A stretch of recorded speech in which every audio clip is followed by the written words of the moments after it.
오늘 골로새 3장 15절로 17절 말씀을 통해서 감사하는 자가 됩시다 라는 제목으로 하나님 말씀 증거하겠습니다. 오늘이 추수감사절입니다. 추수감사절을 주어서 우리에게 감사를 배우고 또 감사를 하게 하시고 또 이렇게 감사함을 통해서 하나님의 은혜와 축복과 기적을 우리로 누리게 하시는 것 참 감사합니다. 특별히 이 추수감사절이라고 말할 때 이것을 우리가 절기라고 말합니다. 성경에서 절기라고 하는 단어는 매우 중요한 단어입니다. 영어로 말하면 타임, 시즌 또는 피스트, 페스티벌 이런 뜻입니다. 축제라고 하는 의미도 있고 또 때, 시즌, 시절이라고 하는 의미도 있습니다. 그러니까 가장 정확한 번역은 여호와의 절기라고 말할 때는 여호와의 때다라고 이렇게 말할 수 있습니다. 종종 보면 성경에 하나님은 때를 따라 우리를 도와주신다라고 말합니다. 때가 참에 예수님을 우리에게 보내주셨다라고 말합니다. 내 때가 아직 이르지 않았다라고 말씀하시는 구절들도 있습니다. 우리 이렇게 때라고 하는 말을 볼 때에 우리가 착각하고 있는 것은 내 중심의 때를 자꾸 생각합니다. 그래서 내가 힘들면 하나님이 뭔가를 해주셔야 되고 빨리 와서, 내가 급하면 또 급한 그 일에 하나님이 급하게 응해 주셔야 되고, 내가 부르면 하나님은 와주셔야 되고, 이렇게 내 중심으로 자꾸 무엇인가를 생각합니다. 그래서 때를 따라 돕는 은혜를 얻기 위하여 은혜의 보좌 앞에 담대히 나아가라 라고 하는 말을 내가 필요할 때 하나님이 나를 도와주시는구나 이렇게 생각을 하죠. 근데 이건 다 미신, 우상을 섬길 때의 특징들입니다. 모든 이 땅에 있는 미신 우상들은 내가 중심입니다. 나는 하나도 바뀌지 않습니다.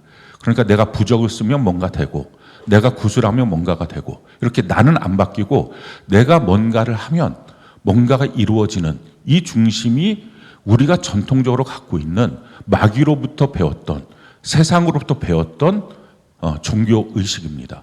근데 기독교는 완전히 바뀌는 거예요. 주권자가 하나님이십니다. 그래서 내 때가 아니라 하나님의 때를 따라 돕는 것입니다. 그러니까 때를 따라 돕는 은혜를 얻기 위하여 보좌 앞에 담대히 나아가라 라고 하는 말은 하나님의 때에 나를 도우신다. 그래서 하나님의 때에 하나님께 나가야 된다. 그러면 하나님의 은혜와 공유를 우리가 받을 수 있다. 이와 같은 말입니다. 그러니까 이걸 잘못 생각하고 여전히 내 중심으로 그렇게 있으면 안 됩니다. 주도권이 완전히 바뀌어야 됩니다. 내가 주인이 아니라, 내가 주도권이 아니라 하나님이 주도권자예요. 그래서 하나님 중심으로 바뀌어지는 것, 이것이 가장 중요합니다.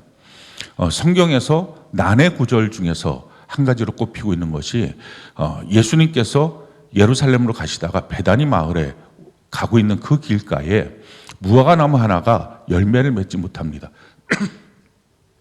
잎은 무성한데 열매가 전혀 없는 거죠.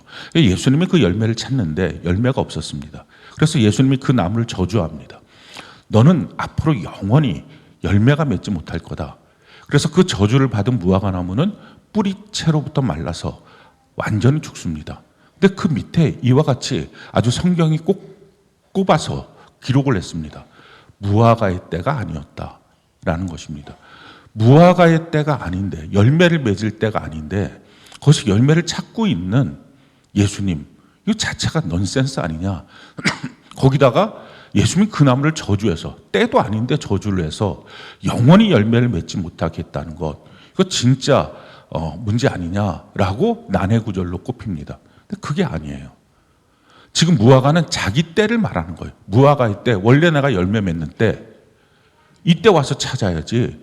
왜 아무 때나 와서 찾습니까? 열매 없어요. 근데 정확한 때는 뭡니까? 예수님이 열매 찾는 때가 정확한 때예요. 왜냐하면 예수님이 창조주예요. 할렐루야. 예수님이 주권자이십니다. 이걸 우리에게 지금 가르쳐주고 있는 거예요. 너 때가 아니야. 너가 급하다고 하나님도 급한 게 아니야.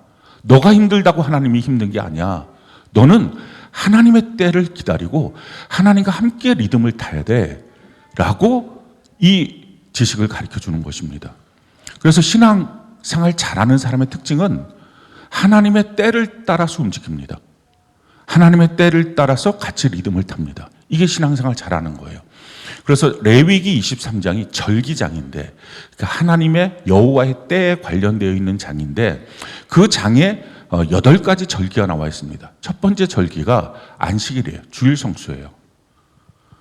주일날이 모든 성도에게 있어서 가장 기본적이고 기초적인 절기입니다. 이게 신앙이에요. 그러니까 신앙이라고 하는 건 뭐냐면은 하나님의 때를 따라 움직이는 거거든요. 내가 주인이 아니다. 내가 급하다고 뛰어가고 내가 바쁘다고 무엇인가 하는 게 아니라 하나님의 때에 하나님은 복을 주신다라고 하는 걸 믿고 움직이는 것입니다. 그러니까 안식일, 주일, 이 날이 다른 날은 복이 없어요. 근데 창세기 2장에 보면 이 날만 복을 주셨어요. 이 날만 거룩하게 하는 날이에요. 이 날만 치료하는 날이에요. 그러니까 내가 직장에 가면 직장에 복이 있고, 내가 가정에 가면 가정에 복이 있고, 내가 자녀들한테 기도하면 기도하여서 복이 있고, 이게 아니라 주일날에 하나님의 복을 받아서, 그래서 가정에 가면 가정에 하나님의 복이 임하고, 할렐루야. 내가 직장에 가면 직장에 하나님의 복이 임하고, 그러니까 주일날 복을 받는 거예요. 그리고 그 복을 이렇게 쓰는 것입니다. 이게 하나님과 함께하는 신앙생활이에요. 이 리듬을 타야 돼요. 우리는 내가 아무 때나 가면 뭐든지 다 된다, 내 중심의 신앙생활, 이걸 고쳐야 됩니다. 하나님 그래서 주일날, 주일 성수, 이 날이 복 있는 날이야. 이 날을 내가 정했어.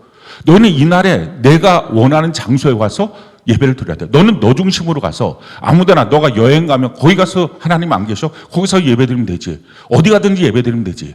근데 신명기 12장 13절 14절에 내가 부른 그곳, 너한테 있으라고 하는 그곳, 넌 거기서 예배를 드려야 돼.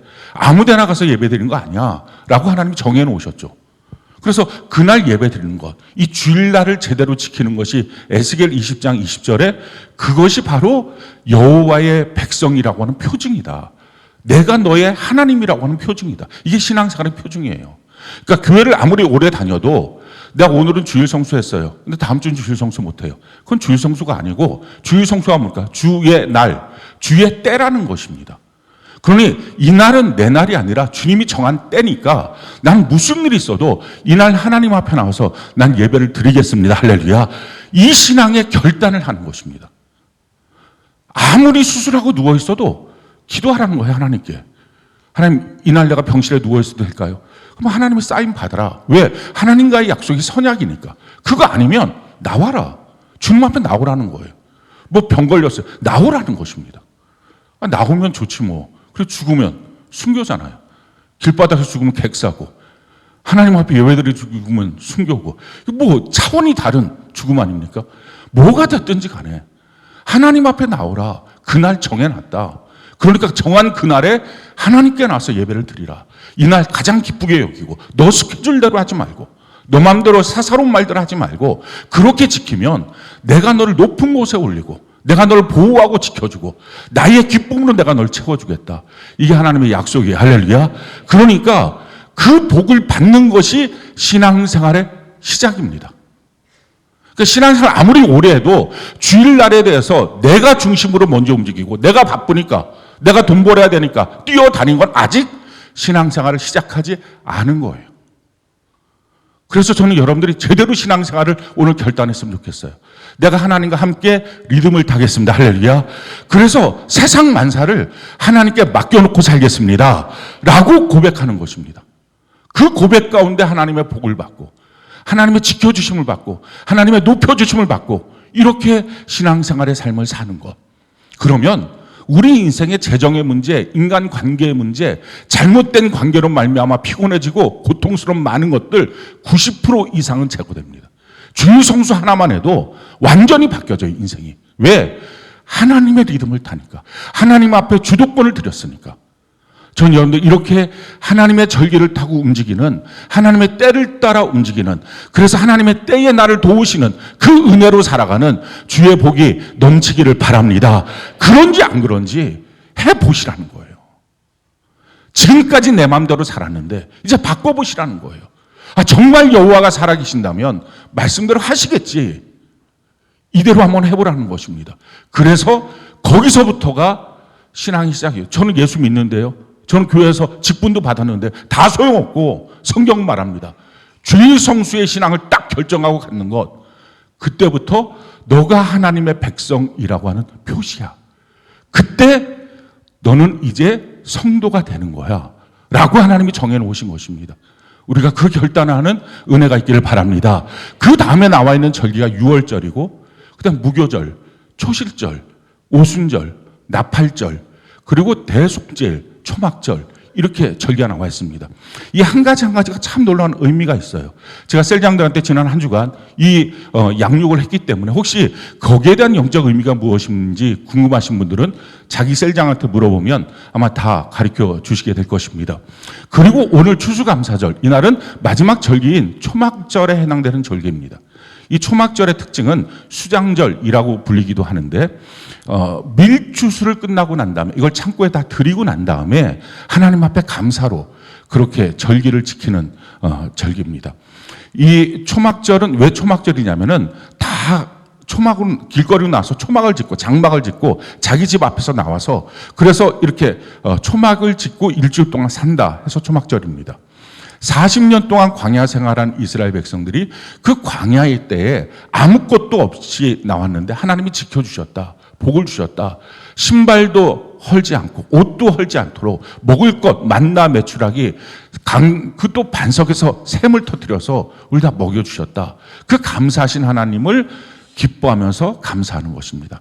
지금까지 인도하신 하나님, 앞으로도 인도하실 하나님께 감사하는 것입니다. 근데 또 한 가지 초막절의 특징은 천국을 바라보는 거예요. 그 40년 광야 생활의 의미는 가나안 땅 들어가는 거죠. 이걸 영적으로 해석하면 우리가 광야 같은 세상을 살면서 영원한 천국을 향하여 들어가는 것을 모형하고 보여주는 그 특징이 있습니다. 그러니까 그 초막절의 특징은 키워드가 두 개인데 하나는 감사, 하나는 천국이에요. 그러니까 우리가 이 초막절의 전통을 이어받아서 추수감사절 하나님께 지킵니다.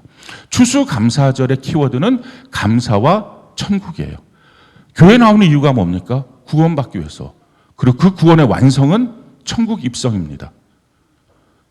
교회는 목적이 아니에요. 교회는 수단이에요. 교회를 목적으로 삼는 순간부터 신앙은 다 변질됩니다. 그냥 교회 와서 나를 편하게 해주면, 내가 쉬우면, 나한테 뭐라고 안 하면 그냥 교회는 다니고 그럼 내가 하나님 믿는 거지. 어떤 분들은 그러시는 분들도 있어요. 교회만 나오면 무조건 천국까지. 말도 안 되는 얘기죠. 성경을 한 번이라도 제대로 읽으면 그런 얘기 안 합니다.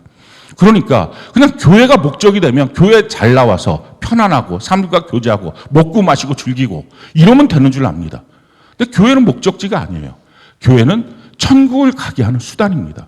여러분들 자녀를 만약에 학원을 보낸다고 합시다. 근데 그 학원에 비싼 돈을 주고 보내는데 뭐 가고서 맨날 놀고 선생님이랑 재밌게 놀고 뭐 막 좋아해요. 막 애들한테 너 최고다. 넌 뭐든지 최고다. 뭐든 최고다. 이 말만 해줘요. 근데 하나도 공부는 안 가르쳐. 학원을 보내는 이유는 대학 가는 거잖아요. 그럼 이 학원 좋은 학원이에요? 나쁜 학원이에요? 그 선생님 좋은 선생님이에요? 나쁜 선생님이에요? 못된 선생이죠. 누가 그 학원을 보내요? 아무도 안 보낼 거예요. 처음엔 몰라서 보내도 야 이런 학원에 내가 내 자녀를 돈을 주고 내 자녀의 시간을 뺏어가면 이 학원을 보내? 그럴 수가 없지 라고 생각할 거예요. 왜? 학원은 대학을 보내기 위한 수단이지 그게 목적이 아니니까. 똑같아요. 교회는 천국을 가기 위한 수단이지 이게 목적이 아니에요. 좋은 교회가 뭐예요? 나로 하여금 천국을 가게 하는 것. 어떻게 천국 갑니까? 성경대로 살아야, 성령을 받아야, 교회 안에 뿌리 박아야 천국 가요. 이렇게 해주는 것. 이게 좋은 교회, 이게 바른 교회예요. 사랑하는 성도 여러분, 저는 여러분들 교회 나와서 영원한 천국을 향하여 달려가는 은혜가 있기를 바랍니다. 그럼 천국은 어떻게 가요? 이 모습 갖고는 못 가요. 이게 결론이에요. 변화돼야 돼요. 성경은 그것을 예수 그리스도의 장성한 분량까지 너가 이루어야 된다. 그렇게 변화돼야 된다. 거듭나고 자라나서 예수님처럼 돼야 된다 하는 것입니다. 자, 예수님처럼 되는 것 어떻게 됩니까? 이기주의, 개인주의, 나만 생각하는 것 이거 아니잖아요. 예수님은 인자가 온 것은 섬기기 위해서 왔다. 그러니까 다른 사람 섬겨주는 것. 이기주의자는 천국 못 가요. 개인주의자, 자기 먼저인 사람 천국 못 가요. 이게 바뀌어야 돼요. 어디서? 교회에서 바뀌는 거예요. 그래서 섬기는 사람으로 바뀌는 것입니다. 당연히 여기고 원망하고 불평하고 천국 못 가요. 그거 어떻게 해야 돼요? 감사하는 사람으로 바뀌어져야 되죠.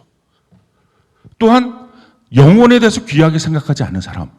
그러니까 그냥 자기 뭐 구원 받았는지 안 받았는지도 점검 안 하고 자기 셀들, 자기 자녀들, 자기 배우자 이게 구원 받은 사람인지 아닌지 그것 관심도 없고 그냥 같이 하하호호 하면서 먹고 사는 것, 이건 천국 못 가요. 천국 복음 전파에 가르쳐 지키게 하는 그 영성이 있는 사람, 그 영적 분별력이 있는 사람, 이게 천국 가는 거예요. 은혜와 진리로 행하는 사람, 이게 천국 가요. 교회 안에서 사랑이라고 말하는 것은 다 이 은혜에 기반한 것입니다. 은혜라고 하는 것은 받을 수 있는 자격이 전혀 없는 나에게 하나님이 오셔서 그 십자가를 통해 나를 구원하셨다. 그 사랑을 베풀어 주셨다. 이게 은혜예요. 받을 자격 없는 자에게 베풀어 주신 하나님의 놀라운 사랑. 이 사랑 안에서 교회 안에서 말하는 모든 사랑이 있습니다. 그러니까 교회 안에서 말하는 사랑은 왜 날 사랑 안 해요? 왜 내 편 안 들어줘요? 왜 나랑 함께 그렇게 안 해줘요? 이거 다 잘못된 것입니다. 그런 사랑은 교회 안에 없어요. 사랑은 예수님의 십자가로 말미암아 우리에게 부어진 사랑이에요. 그러니까 그 사랑은 항상 우리의 죄에 대해서 속지 않은 것이기 때문에 죄를 분명히 분리하는 진리에 대해서 정확하게 알아요. 그래서 이 사랑, 이걸 은혜라 그러는데 이 은혜는 진리와 함께 있고 진리 안에 거합니다. 이 은혜와 진리로 행하는 사람, 이 사람은 천국 가요. 이게 변화되는 거예요. 이건 다 네 가지가 유기적으로 움직이는 것입니다. 각각 한두 개만 하고 나머지는 못했어요. 그러면 안 되고 이게 다 같이 움직여서 변화해야 됩니다. 특별히 초막절, 추수감사절에 우리가 중요하게 생각하는 키워드는 뭐예요? 감사하는 자가 되는 거예요. 감사를 통해서 우리가 예수님을 닮아가는 것입니다. 감사하면 뭐가 바뀌어요? 마귀 같은 우리가 예수님 같은 사람으로 다 바뀌어요. 이게 놀라운 감사의 능력입니다. 감사하면 하나님 앞에 서 있는 우리의 모습이 달라져요. 아담과 하와가 가장 완벽한 사람이잖아요. 하나님 빚어서 만들었으니까. 그리고 가장 완전한 환경 속에 있었잖아요. 에덴 동산. 근데 그들의 결론이 뭐예요?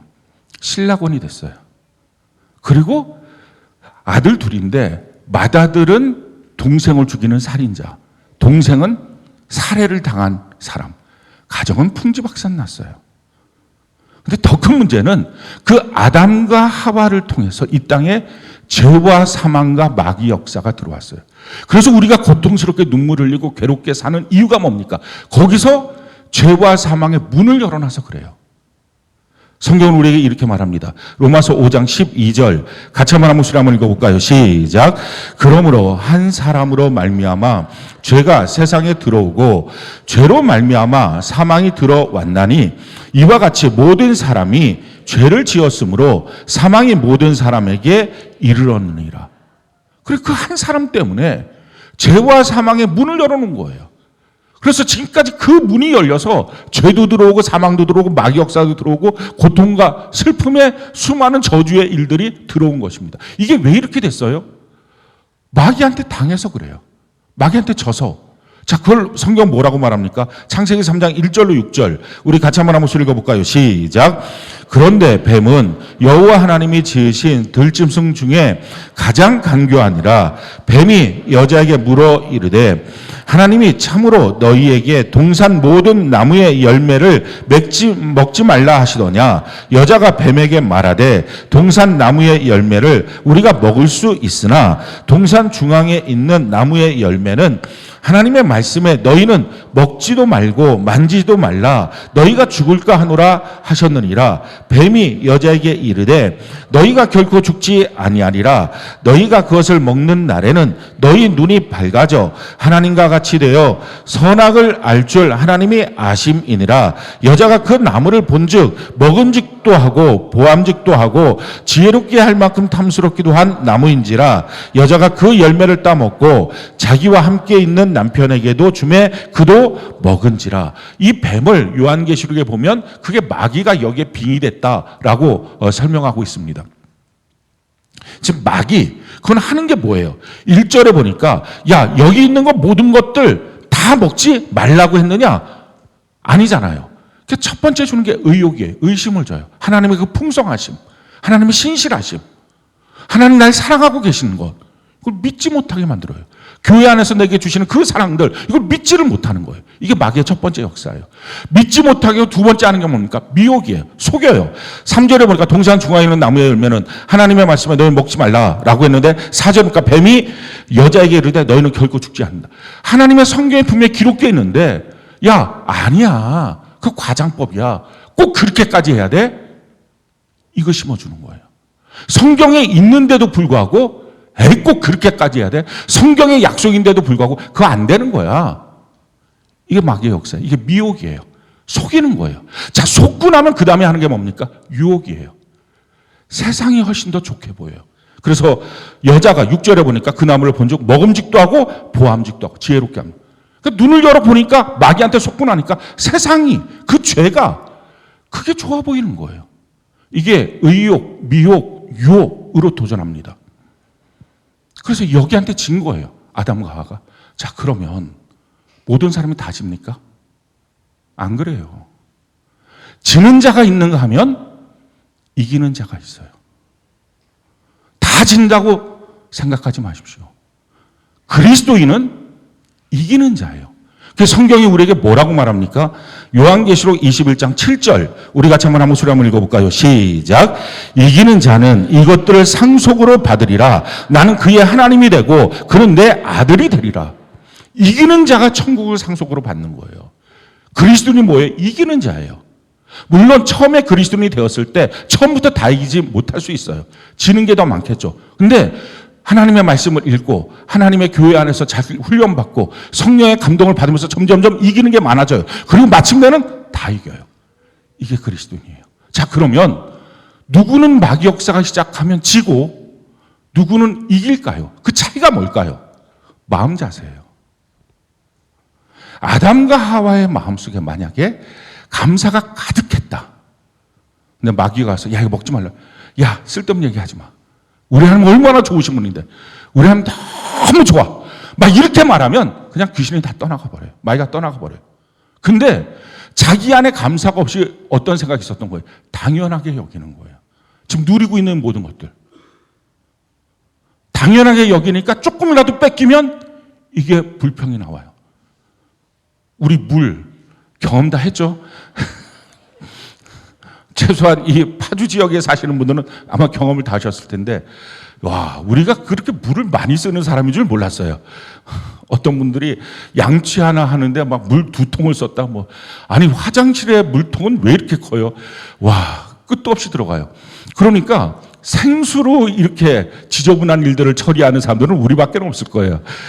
이런 놀라운 일들을 보면서 이게 얼마나 감사한 일이에요. 그런데 당연하다고 여겼던 거예요. 그러니까 그게 없으니까 불평이 나와요. 화가 나요. 원망이 나와요. 당연하다고 여기는 것이 없어지는 순간 원망, 불평이 나와요. 우리에게 주어진 게 다 당연한 게 어디 있어요? 누군가의 수고로, 누군가의 열심으로, 누군가의 헌신으로, 누군가의 값을 치름으로 우리에게 다 주어진 것입니다. 근본적으로 우리가 신앙생활하는 것, 예수님의 십자가의 속량으로 신앙생활을 하는 거예요. 할렐루야. 당연한 게 하나도 없어요. 근데 이걸 어느 순간인가 당연하게 봐요. 감사의 반대말은 원망, 불평이겠지만 사실 근원적인 감사의 반대말, 그건 당연히 여기는 거예요. 그럼 교회 안에서 당연히 여기는 거 있습니까? 자기 직분, 자기 직책, 와서 예배 드리는 것 당연히 여깁니까? 제가 하고 있는 일들 당연히 여깁니까? 아니에요. 이미 마귀한테 지고 시작하는 거예요. 당연히 여기다가 답답한 마음이 들고, 당연히 여기니까 뭐 더 없을까? 그러니까 지금 이 하와가 선악과 나무 근처까지 간 거니까 뱀이 거기 또아리 들고 있다가 마귀가 말을 시킨 거죠. 그러니까 눈을 들어 바로 그 선악과를 볼 수 있는 위치에 있었던 것입니다. 하고 많은 가운데 거기까지 간 거예요. 그리고 나서는 원망, 불평이 그 가운데 있었어요. 감사만 충만했다면 그게 있었을까? 마음 자세예요. 우리 마음속에 마귀가 심어주는 일들, 이미 마귀한테 시험 들고 무너지기 시작한 사람의 특징, 감사가 충만하지 않아요. 성경은 우리에게 이렇게 말하고 있어요. 시편 103편 2절 우리 같이 한번 소리 한번 읽어볼까요? 시작. 내 영혼아 여호와를 송축하며 그의 모든 은택을 잊지 말지어다. 잊지 말라. 너 자꾸 생각하라. 이게 거저 내가 받은 것, 당연히 내가 받은 것, 뭐 때문에? 뭐가 잘났다고? 뭐가 뛰어나다고? 뭘 했다고? 당연히 받을 게 뭐가 있어요? 목사, 이거 당연한가요? 장로, 권사, 집사, 셀장, 당연한 여러분들의 것입니까? 아니에요. 하나님의 은혜로 주신 것, 그것을 항상 잊지 않는 것, 우리가 그 은혜가 있기를 바랍니다. 성경은 우리에게 이렇게 말해요. 히브리서 2장 1절 같이 한번 읽어볼까요? 시작. 그러므로 우리는 들은 것에 더욱 유념함으로 우리가 흘러 떠내려가지 않도록 함이 마땅하니라. 하나님께 들은 그 말씀들 계속 기억하고 그걸 꼭 붙잡고 있어서 흘려서 떠내려가지 않도록, 굳센 데서 떨어져서 떠내려가지 않도록, 마귀의 의욕, 미혹, 유혹에 빠져서 떠내려가지 않도록 항상 감사하는 마음으로 충만해지는 은혜가 넘치길 바랍니다. 감사하면 그래서 시험 들지 않아요. 감사하면 마귀 역사가 다 이길 수 있어요. 감사하면 마귀가 도전하는 수많은 일들 가운데 하나도 지지 않아요. 성도는 이기는 사람이지 지는 사람이 아니에요. 맨날 져서 눈물을 흘리고 이거에 졌어요, 이거에 졌어요. 아직 온전한 그리스도인이 아니에요. 우리 이제는 감사로 말미암아 이기는 자가 되는 귀한 역사가 있기를 바랍니다. 감사하면 또 달라지는 것들, 인간관계가 달라져요. 미국의 노스캐롤라이나 지역의 한인교회를 목회하셨던, 지금 이제 은퇴하셨는 안남훈 목사님이라고 하는 분이 계시는데, 그분이 목회하는 그 교회에 권사님 한 분이 계시는데, 왕언이라고 별명이 있는 권사님인데 너무 괴롭히는 거예요. 목사님을 너무 괴롭히니까 이 목사님이 거기 있지를 못하겠다, 이제 이 교회를 떠나야 되겠다 해갖고 금식기도 3일을 작정하고 하셨어요. 3일째 되는 날에 기도하는데 하나님이 그 마음을 주시더래요. 너는 왜 미워하기만 하고 감사할 줄 모르니? 정신이 번쩍 들어서 내가 그랬나? 하고 난 다음에 그 사람, 그 권사님한테 감사할 수 있는 내용이 뭐가 있을까 하고 내용을 적어봤대요. 감사하는 내용을 한 3시간 동안 낑낑낑 하면서 적었는데 50가지가 적히더래요. 그러면서 그래도 이 사람이 나름대로 감사할 구석이 있네. 그러고 난 다음에 그래도 사나이가 펜을 들었는데 100가지는 채워야지. 근데 100가지 못 채우고 있더래요.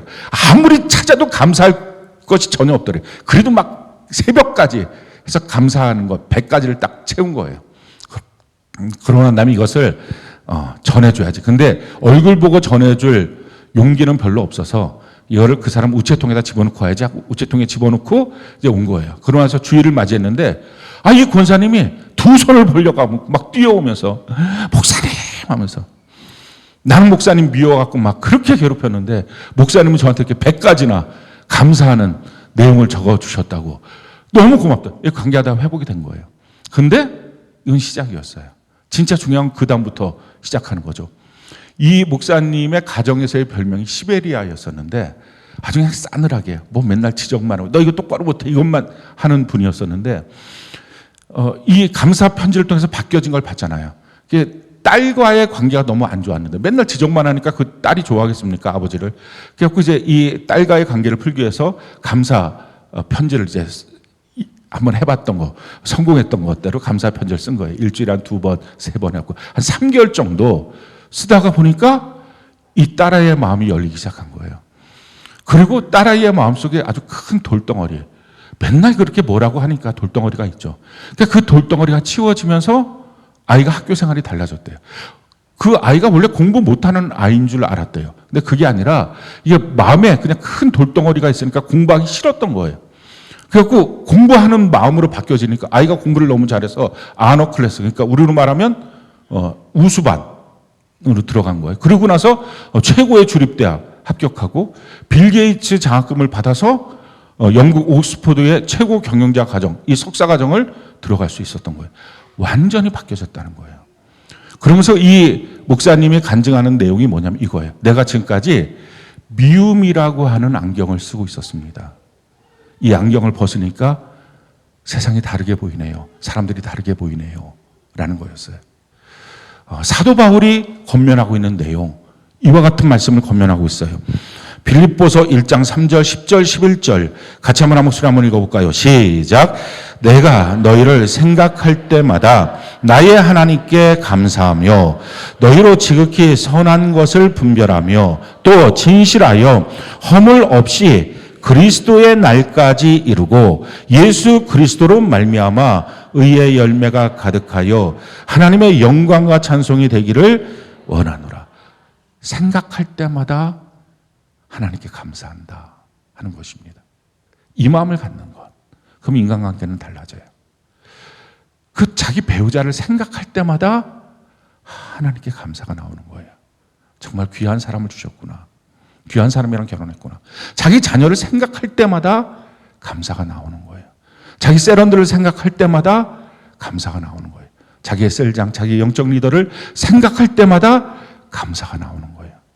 이게 제대로 되어 있는 그리스도인의 눈입니다. 그 감사가 나오는 삶의 모습. 그래서 축복의 기도가 나오죠. 너를 생각할 때마다 감사가 나오니까 너가 은혜와 또 영광과 찬송 가운데 그렇게 주님의 사랑을 받았으면 좋겠다 하는 축복의 말들이 나오기 시작합니다. 이게 가장 귀한 거예요. 감사하면 하나님과의 관계도 달라지고 사람과의 관계가 달라져요. 여러분들 혹시 신앙생활하면서 시험 들고 왔다 갔다 합니까?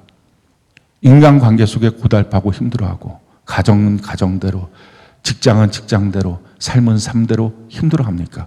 감사를 하는 거예요. 감사할 때부터 우리의 인생은 변화되기 시작합니다. 그런데 사실은 이 감사하는 것 쉽지가 않아요. 왜냐하면 이 감사가 외국어라서 그래요. 그거 혹시 아셨나요? 감사가 외국어인지. 이게 하늘나라 언어예요. 우리 모국어는 뭐예요? 당연히 여기는 것, 원망하고 불평하는 것, 투덜투덜하는 것, 왜 이러냐고 따지는 것. 이게 우리 모국어예요. 우리가 다 외국어 해봤잖아요. 공부 어떻게 하죠? 날마다 배워야 돼요. 날마다 익혀야 돼요. 그렇게 하지 않으면 이거 안 돼요. 계속 그거를 익히고 배우고 또 익히고 배우고. 제가 지금도 생각나는 게 제가 그래도 나름대로 영어를 완전 못했던 사람은 아니에요. 그러니까 했으니까 어느 정도 대학을 그런 과를 갔겠죠. 그런데 군대를 갔어요. 군대 갔다 제대하고 난 다음에 영어 공부를 그래도 해야지. 3년 동안 영어를 아예 손도 안 댔으니까 영어 공부를 해야지 하는데 영어 원서를 읽는데 첫 문장에서부터 막히는 거예요. 단어를 모르겠어요. 이게 이 단어가 뭐지? 하고 사전을 찾아봤어요. 그 단어가 뭐냐면 THAT예요. 여러분들 그거 굉장히 어려운 단어인데 그걸 어떻게 대시해야 돼? 적어. 그거 이거 that. 와, 그걸 찾는데 대시였던 거예요. this도 아니고 대시였던 거예요. 와, 사전을 확 집어던졌어요. 이런 꼴통이 있나? 와, 이 외국어구나. that을 모르다니. 날마다 익히지 않으면 몰라요. 감사는 외국어예요. 날마다 익히고 날마다 연습하고 날마다 배우는 거예요.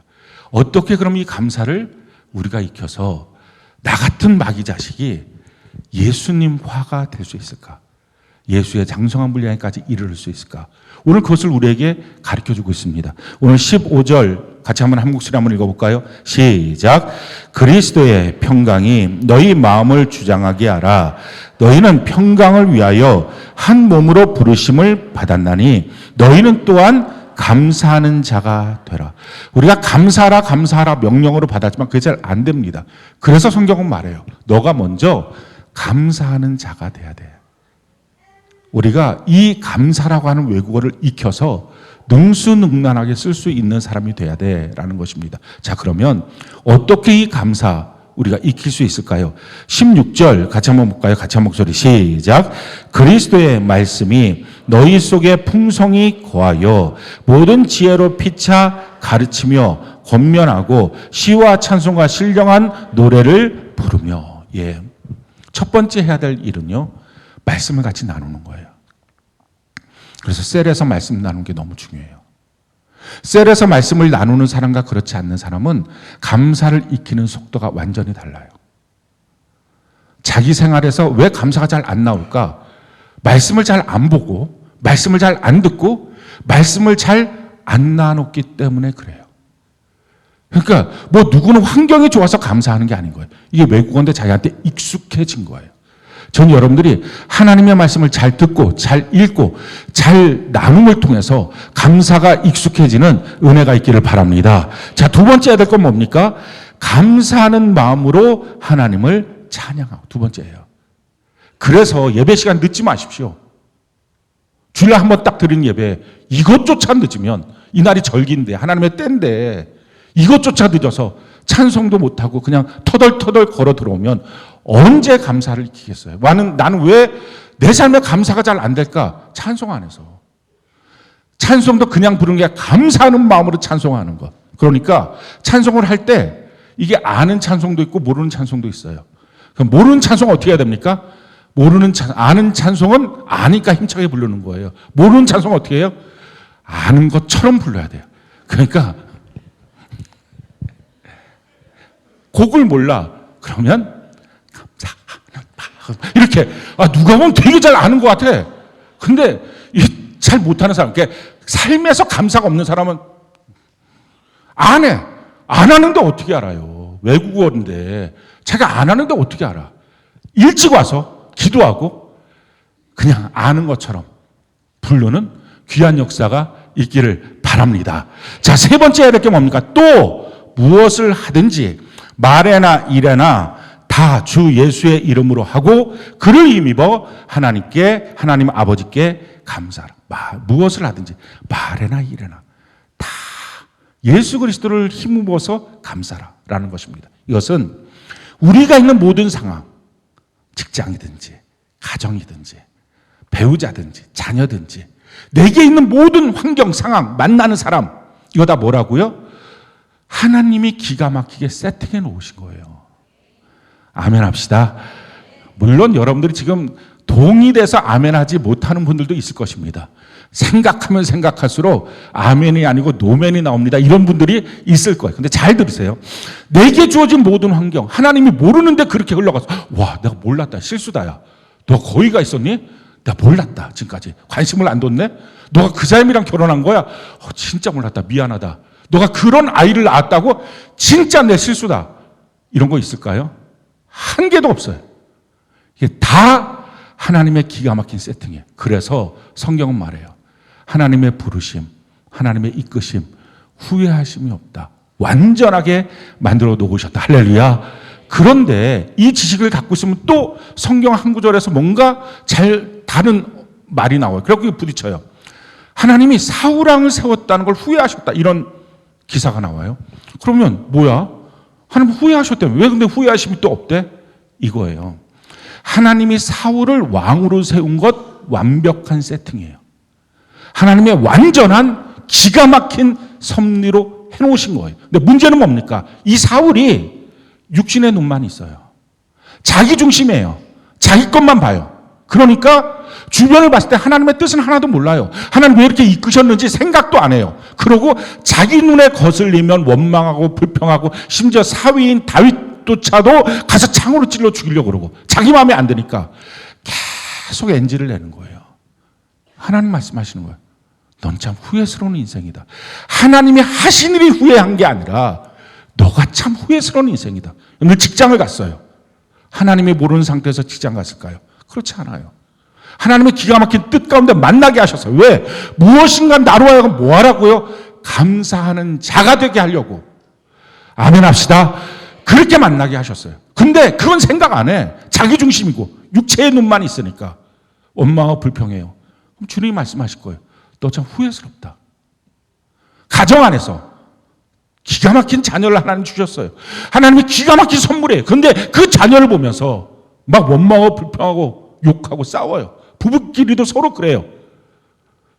그 안에 기가 막힌 하나님의 선물이 있는데 기가 막힌 하나님의 섭리가 있고 하나님의 계획이 있는데 그걸 전혀 못 봐요. 영적으로 너무 둔감해요. 하나님 그렇게 말씀하시는 거예요. 참 너가 후회스럽다요. 사랑하는 성도 여러분, 혹시 여러분들이 지금 하나님이 봤을 때 완벽한 세팅을 해줬는데 후회스러운 인생처럼 삽니까? 이게 불행이에요. 그게 사울왕의 불행이에요. 영적인 눈도 뜨지 못하고 자기 중심으로만 보고 이기주의로만 보고 육의 것들만 가득 차 있고 그러니까 원망도 나오고 불평도 나오고 불행한 인생이에요. 오늘 이 시간에 하나님이 날 인도하시면 후회하심이 없다. 완전한 주님의 사랑과 은혜구나. 이걸 깨닫고 그 안에서 하나님의 뜻을 찾는 기도의 백성, 말씀을 통해서 우리가 깨닫게 되는 은혜의 백성 되어서 어느 때든지 그 모든 것들 가운데 감사하는 자가 되는 귀한 역사가 있기를 예수님 이름으로 축원합니다.